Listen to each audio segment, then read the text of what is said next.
Hi guys, summer வந்து start ஆயிடுச்சு. Last இயரை விட இந்த இயர் வந்து ரொம்ப வெயிலாக இருக்குது. ரொம்ப வெயில் ஜாஸ்தியாக இருக்குங்காட்டி நைட்டெல்லாம் வந்து தூங்கவே முடியலைங்க. ரொம்ப ஸ்வெட் ஆகுது. சரி ஏசி வாங்கலான்னு சொல்லிட்டு திருப்பூர் தான் போயிருந்தோம். நிறைய கடையில் வந்து கேட்டோம். எல்லா கடையிலையுமே வந்து ரேட் வந்து ரொம்ப டிஃபர் ஆகுது.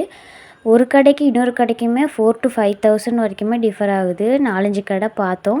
ரிலையன்ஸ் டிஜிட்டல் போயிருந்தப்ப இந்த ஃப்ரிட்ஜு வந்து வச்சுருந்தாங்க. பார்க்கவே அவ்வளோ சூப்பராக இருந்துச்சு. எனக்கு ரொம்ப பிடிச்சிருந்துச்சி. அதுவும் பிளாக் கலரில்.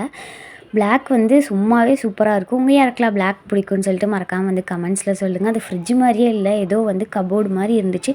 அவ்வளோ சூப்பராக இருந்துச்சு. வெயில் வந்து ரொம்ப ஜாஸ்தியாக இருந்துச்சு. அதனால் நான் வந்து எனக்கு ஒரே ஒரு இளநீ மட்டும் குடிச்சிட்டு கடைசியாக வந்து எல்ஜி ஷோரூம் தான் போனோம். போய் அங்கே வந்து ஏசி வந்து புக் பண்ணியாச்சு. அவங்களும் வந்து டெலிவரி கொடுத்துட்டு போயிட்டாங்க. டெலிவரி ஆனோடனே அந்த கார்ட்போர்ட் பாக்ஸை பார்த்துட்டு 2 பாப்பாவுக்கு ஒரே ஹாப்பி ஆயிடுச்சு. மேலே ஏறி இறங்கி விளாண்டுட்டு இருந்தாங்க. அப்புறம் ஃபிட் பண்ணுறவங்க வந்து ஃபிட் பண்ணிட்டு போயிட்டாங்க. இப்போ வந்து கூலிங் வந்து சூப்பராகவே வருது. உங்களுக்கு இந்த வீடியோ பிடிச்சிருந்துச்சுன்னா மறக்காமல் என்னோடய சேனலை வந்து சப்ஸ்கிரைப் பண்ணிக்கோங்க. பாய், நாளைக்கு vlogல பார்க்கலாம்.